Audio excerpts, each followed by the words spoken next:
अस्सलामुअलैकुम वरहमतुल्लाहि वबरकातुहू। बिस्मिल्लाहिर्रहमानिर्रहीम। शुक्र करता हूँ अल्लाह के नाम से जो बड़ा मेहरबान नहायत रहम करने वाला है।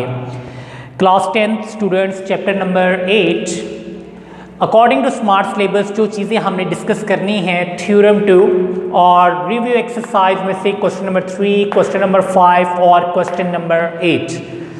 थ्योरम की स्टेटमेंट जस्ट मैं समझाऊंगा क्योंकि हमें इस चीज़ का आइडिया है। क्लास 10th में चैप्टर 9 और चैप्टर 12 इम्पॉर्टेंट फॉर थ्योरम, ठीक है। तो जो रिमेनिंग चैप्टर्स हैं उनकी स्टेटमेंट्स को अंडरस्टैंड करेंगे।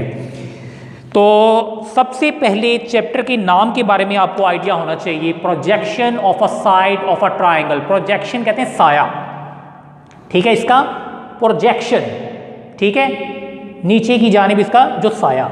तो ये चीज़ देखें, projection, image on footing is called projection. ये बुक में वर्डिंग नहीं लिखी हुई, आप लोग लिख लीजिएगा। प्रोजेक्शन क्या चीज़ है? इमेज है, अक्स है, कहाँ पर? नीचे वाली साइड पर, ठीक है, is called projection. Like that हमारे पास एक लाइन है एक्स वाई, जस्ट लाइक ये एक लाइन सेगमेंट है ए बी, नीचे एक लाइन है एक्स और ये वाई। अगर मुझे ए बी का प्रोजेक्शन फाइंड करना है तो मैं ए से भी परपेंडिकुलर नीचे ड्रॉ करूंगा, बी से भी परपेंडिकुलर ड्रॉ करूंगा, जहां जहां इन्होंने मीट किया है उसे भी कुछ ना कुछ नाम दूंगा। तो सी डी ये ए बी का क्या है? प्रोजेक्शन है। यही चीज़ देखें, मैंने यहाँ पर भी वही काम किया था। तो सी डी जो है वो ए बी का अक्स है, प्रोजेक्शन है। C D is a projection of A B, किसके ऊपर? एक्स वाई के ऊपर, ठीक है। सी डी जो है ये ए बी का प्रोजेक्शन है, किसके ऊपर? इस लाइन के ऊपर, ठीक है बेटा। अब जो है फर्दर थ्योरम 2 की स्टेटमेंट, थ्योरम 2 की स्टेटमेंट इसे बहुत अच्छे तरीके से अंडरस्टैंड कीजिएगा क्योंकि ये अंडरस्टैंड करेंगे तो क्वेश्चन सॉल्व होंगे, अदरवाइज आपको क्वेश्चंस बहुत बहुत टफ लगेंगे। तो ये चीज़ याद रखनी है कि आपने जो है स्टेटमेंट को बहुत अच्छे तरीके से अंडरस्टैंड करना है, ठीक है बेटा। तो देखिएगा,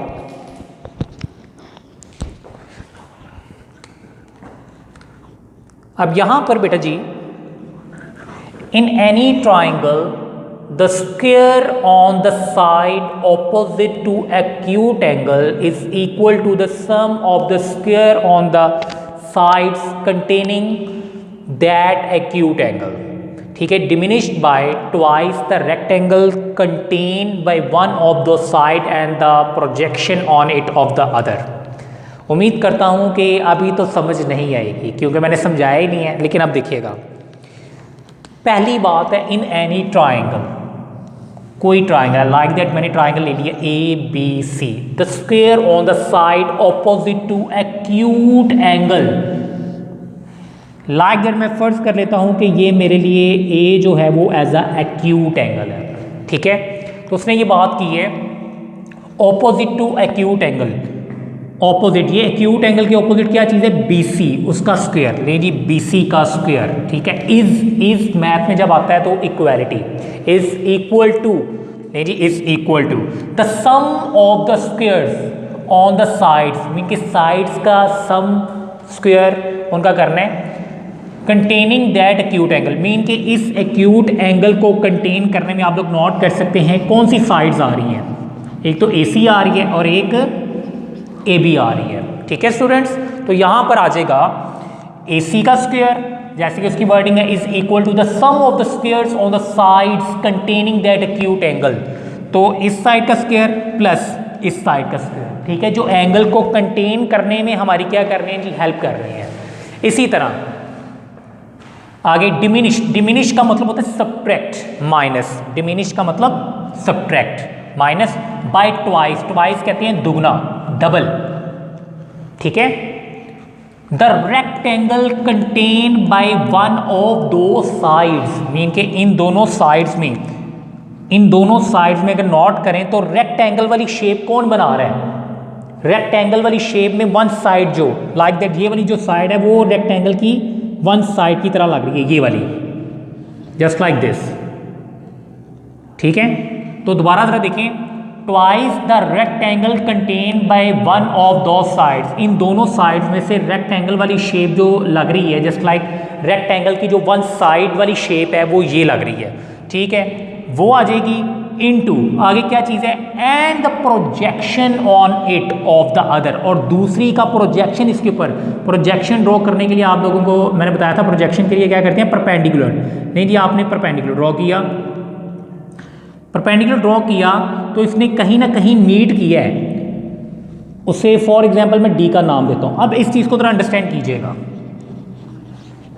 जब एक लाइन यूं है, दूसरी लाइन यूं है, ठीक है, इधर से भी परपेंडिकुलर, इधर से भी परपेंडिकुलर, तो लाइक दैट ये है ना यूं, ये अगर आप ए कह दीजिए ये बी, तो ये जस्ट लाइक अगर बिल्कुल नीचे होती तो यहाँ से परपेंडिकुलर उसी लाइन के ऊपर ही आ रहा है तो ये सी और डी होती, ठीक है। तो यहाँ पे अगर आप लोग नोट करें तो जब आपने सी पॉइंट से परपेंडिकुलर ड्रॉ किया जिसने ए बी को एट पॉइंट डी पर मीट किया है, तो इसका प्रोजेक्शन ये आया है, ये यूं, जो कि प्रोजेक्शन ये बना है, ये ए डी, तो ये ए डी यहाँ पे साथ लिखा जाएगा, जस्ट लाइक सॉरी यहाँ पे ए डी, ठीक है बेटा। उम्मीद करता हूँ कि यहाँ तक बात क्लियर है, ठीक है बेटा।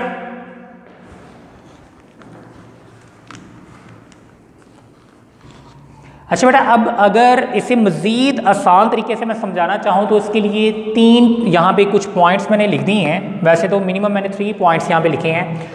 पहली कंडीशन में क्या है, स्क्वायर ऑपोजिट, ऑपोजिट किसके जी, एक्यूट के, एक्यूट एंगल के, एक्यूट एंगल के जो ऑपोजिट साइड है उसका स्क्वायर करना है। ले जी, एक्यूट एंगल मैंने ए को कहा था, उसके ऑपोजिट साइड का स्क्वायर BC का whole square is equal to equality sum of the square on the sides containing acute angle. Acute angle को कंटेन करने में जो हमारी साइड्स ये वाली हेल्प कर रही हैं उनका सम और स्क्वायर भी करना है, ठीक है।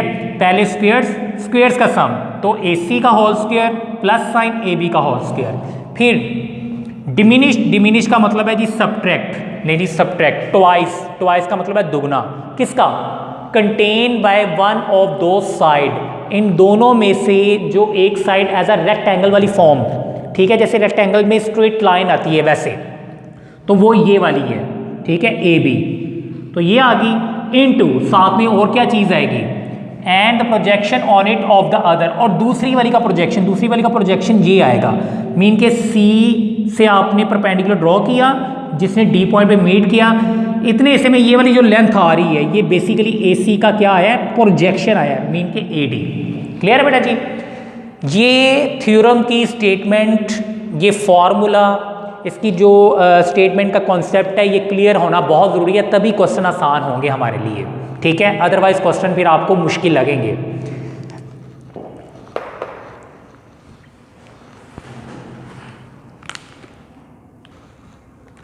ओके बेटा, इसी थ्योरम की स्टेटमेंट को यूज़ करते हुए, इसके कॉन्सेप्ट को यूज़ करते हुए ये क्वेश्चन आप लोग ने सॉल्व आउट करना है।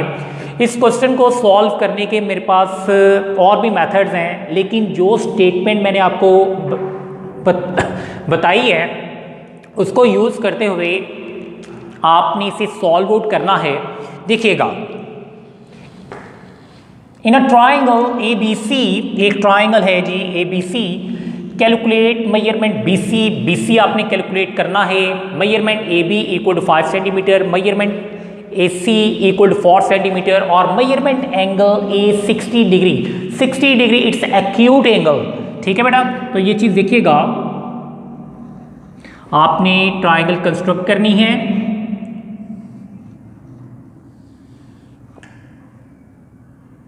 ये आपका फॉर एग्जाम्पल A रख लेते हैं बिकॉज इट्स एक्यूट एंगल, ठीक है, इसे A कह देते हैं जी, इसे आप लोग B कह दीजिए, इसे आप C कह दीजिए, बाकी दो को कोई भी नाम दे दें, नो इश्यू, ठीक है बेटा। अब यहाँ पे देखें AC हमारे पास है जी 4 सेंटीमीटर, और A से B मीन के ये सारी जो लेंथ है वो हमारे पास क्या है जी 5 सेंटीमीटर। लेकिन हमने थ्योरम की स्टेटमेंट को फोकस करते हुए मेजरमेंट BC जो है वो कैलकुलेट करनी है, बहुत आसान है, कोई मुश्किल नहीं है, चेक इट। एक्यूट एंगल के ऑपोजिट आप लोगों ने लिखना है, वी नो दैट, हम जानते हैं कि क्या चीज जानते हैं भाई? एक्यूट एंगल के ऑपोजिट बीसी है, बीसी का स्क्वायर वो इक्वल होता है जी जो एंगल को, एक्यूट एंगल को कंटेन करने में दो साइड्स हमारी हेल्प कर रही हैं, उनका स्क्वायर और सम, मीन के AC का स्क्वायर, सम मीन के प्लस AB का square. Diminished twice of one side of a rectangle contain, mean के एक्यूट एंगल को, एक्यूट एंगल में अगर वन साइड देखें, इन दोनों में से ये वाली साइड ऐसी है जो कि रेक्टेंगल की तरह वन साइड बनाती है, तो like that AB, measurement AB की प्रोडक्ट 2 के साथ और साथ में प्रोजेक्शन, जब मैं C से परपेंडिकुलर ड्रॉ करूंगा लाइक दैट, वो आ गया यहाँ पे D पॉइंट पे उसने मीट किया, तो इसका प्रोजेक्शन जो है वो AD है, तो यहाँ पे हम लिखेंगे मेजरमेंट AD। ठीक है स्टूडेंट्स, अब ये चीज देखें, अगर मैं इसे इक्वेशन नंबर 1 का नाम दे दूं, ये चीज देखें स्टूडेंट्स, यहां पर BC आपने कैलकुलेट करना है, ठीक है, ये फाइंड हो जाएगा, लेकिन उससे पहले हमें क्या क्या चीजें चाहिए? हमें AC चाहिए, AC मौजूद है, AB चाहिए, वो भी मौजूद है 5 सेंटीमीटर, AD मौजूद नहीं है। अब AD फाइंड करने के लिए हम ट्राइंगल ADC का यूज करेंगे, इन ट्राइंगल ADC मीन के इस वाली ट्राइंगल, ये थोड़ा रफली मैं आइडिया दे रहा हूं आपको, ट्राइंगल बना के आपने इस वाली ट्राइंगल का यूज करना है, A, ये D है, ये C है, जैसे 7.5 पे आप लोगों ने ट्रिक सीखा था, ये चीज देखें, इट्स अ 4 सेंटीमीटर। अब मुझे चाहिए AD, तो कौन सी ट्रिग्नोमेट्रिक रेशियो ऐसी है जिसमें बेस और हाइपोटेन्यूज दोनों आते हैं?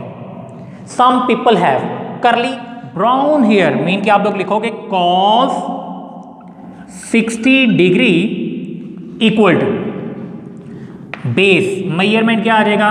AD divided by measurement AC। cos 60 हमारे पास क्या होता है जी? 1 डिवाइडेड बाय 2। ये आपको चैप्टर 7 में मैंने टेबल बना के दिखाया था। मेजरमेंट AD, मेजरमेंट AC वो हमारे पास क्या है जी? 4 सेंटीमीटर। ये जो मैं सारा काम कर रहा हूं, ये बेसिकली AD की वैल्यू फाइंड करने के लिए कर रहा हूं, तभी मैं इसे यूज करके BC की वैल्यू कैलकुलेट कर सकता हूं। नहीं जी, 1 डिवाइडेड बाई 2, 4 सेंटीमीटर, उधर डिवाइड था, इधर आके मल्टीप्लाई, सो मेजरमेंट AD। तो in short after cutting measurement AD क्या आ जाएगा? 2 सेंटीमीटर। ठीक है स्टूडेंट्स, अब जो हमने मेजरमेंट AD फाइंड की है 2 सेंटीमीटर, ये सारा काम मैं इसके लिए कर रहा था, इक्वेशन नंबर 1 के लिए, ताकि मैं उसमें पुट करवा सकूं। तो फ्रॉम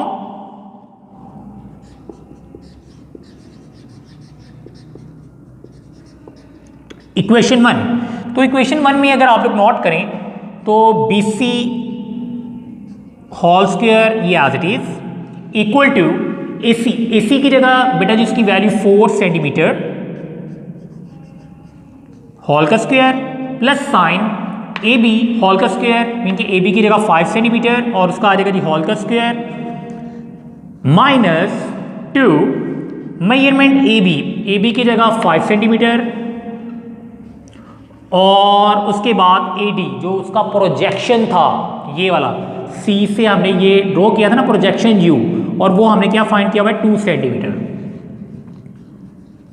ठीक है स्टूडेंट्स, सो BC होल का स्क्वायर 4 सेंटीमीटर का square 16 centimetre square plus 5 centimetre का square 25 centimetre square minus sine 2 5 10 10 2 20 centimetre square.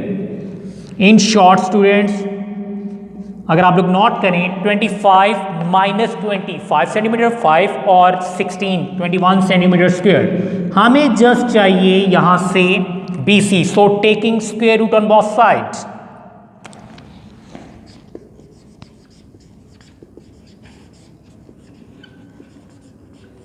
Taking square root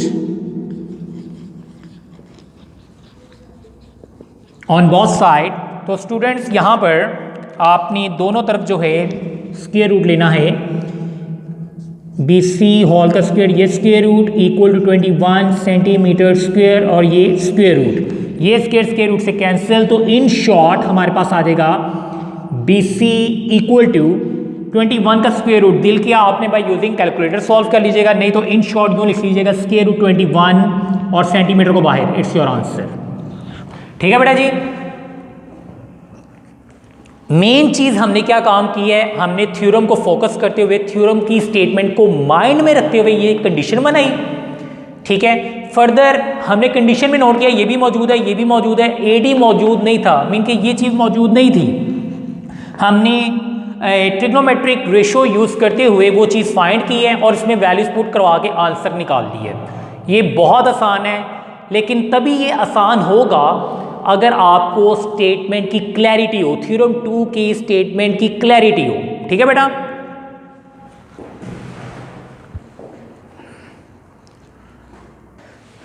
ठीक है बेटा जी, इसे आप लोगों ने बहुत अच्छे तरीके से घर में ट्राई कीजिए, कर लेना है और इंशाल्लाह मिलते हैं फिर नेक्स्ट लेक्चर में। दुआ में याद रखिएगा। अल्लाह हाफिज़ एंड टेक केयर।